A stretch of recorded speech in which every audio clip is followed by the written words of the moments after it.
two famous names are on the front row of the grid for the first of three races this weekend. Johnson and Bow first and second. Watch out for Andrew Fisher and Ryan Hansford for the second row of the grid. Bruce Williams and Jason Gomersall next. All of the Holden Tiranas in the field, there's 5 of them, are in the top 10. They're a competitive proposition here. And drivers to watch a little bit further back, Mark King and Tony Karamfilosky from the 6th row of the grid, both proven race winners. So Andrew Jones alongside me, getting set for a rolling start. The 13th race in the season, and for the first time in Townsville, the Touring Car Masters are racing.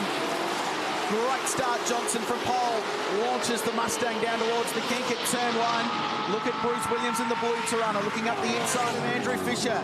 Hansford away nicely as well, and challenging Bow on the outside. It's Johnson about 1 and 2. Hansford's going to go the long way around Andy at turn 2. Yeah, he had to have a crack, didn't he? And we always look very intensely when any category rolls down into turn 2 here in Townsville to make sure that they all get through cleanly. Bit of a messy start for my money. Ryan Hansford was way out of line, and then John Bow was ultra aggressive to pull in behind Stephen Johnson. But as we get about halfway through this opening lap, everybody's made it through very, very cleanly. I thought Bruce Williams was looking at making a really big move as well. He got a good jump in the A7 Delco Tirana. He's actually lost a spot to Adam Ressington. The White Line Racing Chevy Camaro moves forward, and Jason Gomersall back to 7th place as well. Little tyre lock up there for John Bow as he approached the turn 7 and 8 chicane on the inside. So he lost a little bit of time to Stephen Johnson with that lockup. Andrew Fisher there in the Falcon, supported by Jesus, running P4, his best run so far in TCM. So he's actually lost a spot. Ryan Hansford third. That was his best ever position. Oh, he's missed a gear. He tried to get it to third. Did he go straight to fourth, or did he slot it in? So Hansford's in dramas here, and it's cost him a big run. The run down into turn 2. We ride on board the multi-spares Tirana. He's looking in his mirror. He's got a bright red Falcon. I'm trying to listen to the car there. That sounds very terminal. You could tell the body language when we were on board with Ryan there. He was looking in his mirrors, which suggested there was no drive in that car.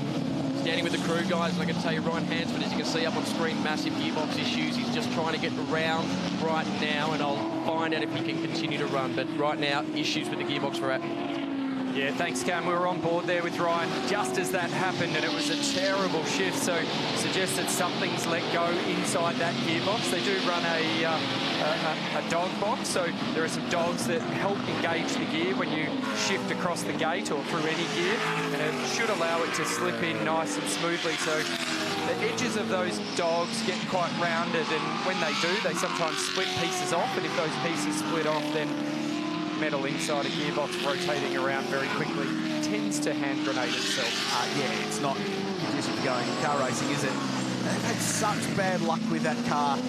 Just a range of mechanical issues they've had. Oh no, he's been turned around as well. Top of the screen coming out of turn 13. I wonder who was there. Jim Policina was running close behind him as he dropped through the field. Hopefully I didn't throw Jim under the bus there, but so his bad race just gets worse for the Queenslander. I'm going to ask the question, if he does have such a terminal issue inside that car, let's have a look at this replay. Why did he not fire to the pit lane there? Oh, well, it was Policina, who came a long way back, was going up the inside of Jason Gomersall and the big mate A9X. Maybe it's not as terminal as we think. So we'll go on board here with Ryan. He's looked in his mirror, turned in, and as he gets to the apex there, contact from Jim Policina.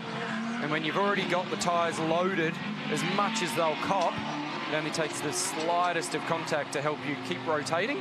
From that point, Ryan was a passenger. It's the worst feeling when you're sitting there facing the traffic coming towards you. You just sit and hope and pray that everybody's seeing you and they don't make contact with you. Really unfortunate. Policina has continued on as well. He had his hand on the gear stick going in there. I wonder if he's having to hold that car in gear with those gearbox issues that he's having as well, which certainly wouldn't help the cause. Again, that suggests it's a dog ring issue, and the dogs on those rings not holding the gears in. You can physically hold the gear stick to do it. Wasn't happening here for him. You know, I made mention on that start, Ryan Hansford is that yellow multi-spares car, which was was on the right-hand side of the shot. He looked a bit slow, like he was getting out of trouble.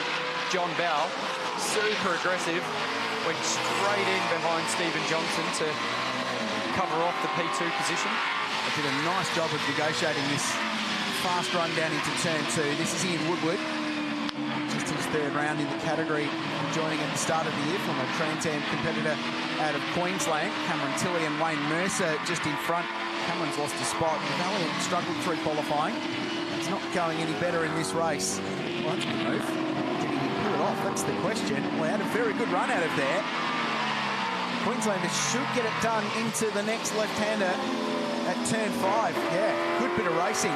Heads up driving from Wayne Mercer there. He saw he had a car up his inside, decided to get out of it, and good clean racing. And great respect. It takes both parties to be able to race side by side like that. So well done, lads. I love that split screen there where we could see the replays and the live shots. Cam? The update on Hansford is he's lost 3rd year, so he has no 3rd year in that car. As for Jim Policina, Dean Lilly, who's been working with him, actually asked him to be more aggressive this race. It looks like he took him literally. It was criticism at Darwin last time out. Thought they could have got the elbows out a little bit further. Thumbs down for Aaron McGill. The Ranger XW Falcon is in pit lane. This is a cracking battle going on. It's for 3rd, 4th, and there's 5th place in Bruce Williams and AC Delco Tirana. But Adam Bressington has been all over Andrew Fisher for the last couple of laps. While we saw that shot of Aaron McGill in the pit lane and Cam was giving us the update on Ryan Hansford and his 3rd gear issues, he actually trundled down the pit lane. So that looks like it's game over for Ryan Hansford as well as Aaron McGill. Here's Bruce. Former Super Speedway racer, dabbled in Formula Holden, open wheelers back in the day as well. Had salesman in his day-to-day job. Very handy race car driver, and he's got this Tirana working really nicely. I spoke to him this morning and he said practice 1 was great, practice 2 we went the wrong way, the car wasn't very good, but they tuned it up overnight. He qualified well, just trying to chase down Adam Bressington and Andrew Fisher in front. The field spreads themselves out around the 2.8 kilometre Reed Park circuit. Johnson and Bow, your leaders. Andrew Fisher and Adam Bressington next. Bruce Williams rounding out the top 5. So 2.3 seconds between the leaders. Bressington's lost a little bit of pace on that last lap. He was all over the back of Fisher, and while we were looking at those start replays, I was watching the live screen in the bottom right-hand side of the shot. And these two guys were having a ding-dong battle, and I thought, you know what, Stephen Johnson and John Bow have done what they do. They're checked up. But there's a real good race happening for P3, so I'm not sure whether Bressington has had a little mistake there. Can he close this gap? Looks terrific, that car of Bressington's. Yeah. I'm a big fan. It does, and so does the Falcon GTHO running just in front of him. As we go back and look at Darren Beale. Hails from Mackay, not too far down the road, so this is as local as a home round gets for North Queensland. It's a bit running wide there at the... He did the same thing in qualifying this morning, so whether or not that's his natural line. Yeah. Cam? Race control jumped straight on that incident with Policina and Hansford, and Policina's just served a pit lane penalty, a drive-through penalty. That's the correct penalty for me. Certainly wasn't far enough up the inside. The contact was too far rearward, and as Ryan sticks his hands up, I say the same thing. Unfortunate day for you, Ryan. So much emotion goes into any sport, doesn't it? How good is it to see some onboard shots of a driver there without a helmet on? You can just read the pain and the heartache there. And lots of man hours, lots of dollars, lots of investment from people to go car racing. When you have a failure, it's bitterly disappointing. And sweating profusely. Might be overcast here in North Queensland today, but in the high 20s, quite humid, muggy conditions.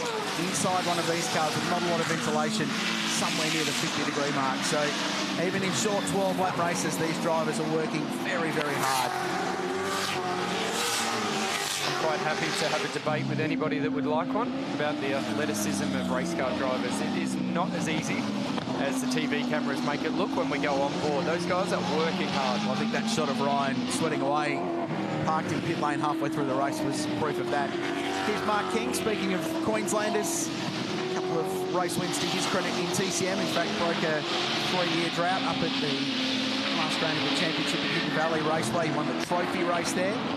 both cars from this great white line racing outfit have had success this season. Bressington's won twice, Mark King once. His day-to-day job as the boss of King Springs. Supplies a portion of the supercar paddock, a lot of support categories as well. Use his product. Not much better product development than using your own product in your own race car. No, and a real feather in the motorsport industry's cap having Mark King and his King Springs business up there on the Gold Coast. They do a terrific job. A lot of springs are imported from around the world, and it's great that we're actually manufacturing still a really quality item within this country. Just in front of Mark is Rob Hackwood, so they're 7th and 8th. Rob's doing a brilliant job in the Pontiac Firebird, which returned to Touring Car Masters. That car was owned by Ian Woodward. We're on board, Ian Palmer, I should say. This is Ian Woodward. And Jim Policina's day goes from bad to worse. He's just had a spin at the turn 11 hairpin in the Mocom Tirana. And this is what happened. So this is after he's served his drive-through. Just, deep on the brakes there, trying to get the pass done. Looked like he locked the rear brake. You could see that the rear started to slide before they got to the turn-in point. And from that moment, unfortunately, Jim was a passenger in that. Did very well to not make contact. And a lot of Kumo Touring Car Series racing, Jim Policina, and has turned his hand to TCM this year. Beautiful little car. It's a good car. That's the Adam Garwood Tirana that Adam raced a couple of victories in the series. He moved to the Porsche Wilson Security Carrera Cup Australian Championship this year. It's great to have Jim as part of the category. There's Woody, the Brisbane Homes sponsored Chevy Camaro. He's been chipping away at this car, sliding away at that car through turn 12 to the final corner. Beautifully presented. Cool traditional style livery on that car with a very 70s or late 60s gold colour. It looks mega. It does. It looks really cool, doesn't it? Back in the day, they were not into bright, deep colours, were they? Gold and black, or a burnt orange and black, or an off-white. We're missing some cool colours. We're missing a purple Tirana. I think that would just set the field off just nicely. That was the Fat Abs racing team watching on from pit lane. That's Woody's business down in Brisbane. Builds racing cars. Now Bressington in front of Andrew Fisher. This is 3rd and 4th, and it's only just changed hands. So this is this battle that we alluded to earlier on. Bressington was behind Andrew Fisher, and there was a little gap. He was giving him some pressure, and he's closed that gap, got the job done, and he's now starting to open it up a little bit.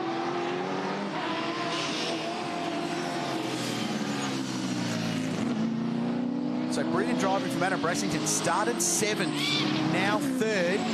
The VDC White Line Racing Chevy Camaro. 2-time winner this year.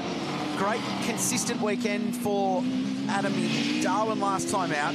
Moved into 3rd in the championship standings. It's where he finished in the series last year and actually took the title fight down to the final round. So these two go at it again.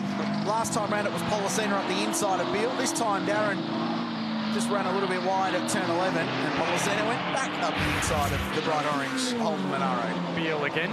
We need one of those little check sheets. Just tick the box. Yeah. And turn 11's been his bogey corner. Hasn't it? Looks simple on paper. It's really hard because there's two surfaces on the run down into turn 11. There's this lack of grip when you jump on the brake pedal, and then this really grippy stuff. So if you brake too late, you think, oh, I'm not going to stop, I'm not going to stop. And you get to the grippy stuff, and if you haven't knocked enough speed off, you actually go over the other side of it. And that's what looks like is happening, unfortunately, for Beale. Great battle between two family members of the GM muscle car family from the early 1970s. Cousins, if you like. Chevy Camaro from 1970 for Mark King in the 72 Pontiac Firebird. Uses the Camaro platform, similar underneath. Cool to see that Pontiac back and running really well. Rob Hackwood, former open wheel driver, young guy, has put together this World Pro racing team. It's a good little operation, and they're running 7th, which I think is above expectations. That car's still a little bit overweight. They're pulling some lead out of that car, some lighter panels to go on down the road as they develop it. Just purchased it from Ian Palmer to contest the remainder of the Anna Dixon Touring Car Master Series. You like that car? Came into the series this year. I do. Yep. Nice different body shape. Mind you, I feel like I like them all. Yeah. I think it's just a great series. I really like, you know, I'm not that young, but I'm not that old. But for me, this era is one of those eras that we look back on with really good memories, and to be able to see them continue racing, I love. What's happening here with Andrew Fisher? The right-hand side of the car there looks very low. Has he got a flat tyre going on? Well, this has been such a good performance from Andrew. Best ever qualifying performance. Running fourth, on course for good points. A really strong finish. That car's lost a lot of pace, and Adam Bressington now pulling away. And that's a real shame, because over the years we've come to know and love Andrew Fisher as a really fierce but fair competitor, and through his exploits in the V8 Ute Series, we always knew he would not stop racing right until that flag happened. So I was thinking that was going to be a great battle between himself and Adam Bressington, but unfortunately looks like a mechanical issue of some description, whether a flat tyre or a suspension failure. One thing was for sure, the right front of that car was sitting much lower than it should have been. So here we go. Wow. Smoke coming out. Wait till it turns around. So it's definitely, I can confirm, a flat tyre. Your powers of deduction are unrivaled, and he's just going to circulate here to try and get this car home. It's a progressive grid system in TCM, so where you finish race 1 where you start race 2, he's going to be lucky to get it around. A lot of damage too. It's one thing to want to finish that race, but look at the inside of that tyre carcass. It's starting to tear it away. So for the first half of that lap, it was okay. He was able to run on the rubber, but all of a sudden that's all disintegrating, and in a minute he will be running on the rim. And you can just see all that metal bodywork at the front of the car vibrating. It's going to do a fair bit of damage. Hopefully he can leap it home and start strongly for race 2 tomorrow. As we saw in Darwin, John Bowes just closed in the closing couple of laps of this race. The gap was out to 3 seconds. It's now 1.2. Darren Beale in the tyres again at turn 11. That's the 5th or 6th time he's had some dramas down there this race. Just as the leaders get to him as well on the final lap. He's already run 8 times this year, Stephen Johnson. He's turned a 5-point championship deficit heading into Darwin into a 26-point lead coming into this race. It's about to get even better. And the first Touring Car Masters race in North Queensland goes the way of Stephen Johnson. The WM Waste Ford continues on. A flash of lights from John Bowe behind. Indicating job well done, my friend. He kept the pressure on. You feel like if JB can beat him into turn 2 tomorrow, off that rolling start, he'll be every bit of shot to hold on and return serve on his old teammate. Bressington 3rd from 7th. That was a really impressive drive. Bruce Williams 4th. Got myself 5th. A couple of interesting performances through that will look to improve over the weekends. We've come to be accustomed to these two guys racing really hard for those race wins. So it's a bit of an odd one, isn't it, when Steve's got the upper hand by just the smallest of margins. 8/10 it was. In the end, Johnson about 1 and 2. Bressington, Williams, Gomersall the 5. Rob Hackwood, well done in the Pontiac to 6. Tony Karamfilowski, Cameron Tilley, Ian Woodward inside the top 10. And Wayne Mercer, his first start this year, was 10th. Jim Policena, after a drive-through and a spin, was 11th. Mark King, after dramas, dropped back to 12th. With Darren Beale, Andrew Fisher, the walking wounded Ryan Hansford, Aaron McGill. Now Belgian didn't make the start. So, 2 more races to go in the Painter-Dixon Touring Car Masters Series.